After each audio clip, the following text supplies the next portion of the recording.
पहिल्यांदा मला जेव्हा सायकल मिळाली समजलं तेव्हा मला विश्वासच बसला नाही. नंतर मला इतका आनंद झाला होता की काय करू आणि काय नाही. आणि असं वाटलं की स्वतःचं आता काहीतरी येणार सायकल.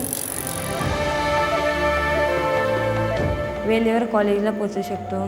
ते लेक्चर आमचे ऑफ जायचे ते आम्हाला वेळेवर कंटिन्यू करायला भेटतील. सायकल म्हणजे माझं एक ध्येयच आहे असं.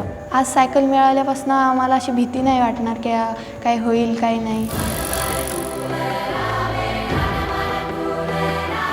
आज सायकल मला मिळाली तर मी माझ्या स्वप्नांचे एक पाऊल पुढे आले. माझं एज्युकेशन नक्कीच कंप्लीट होईल.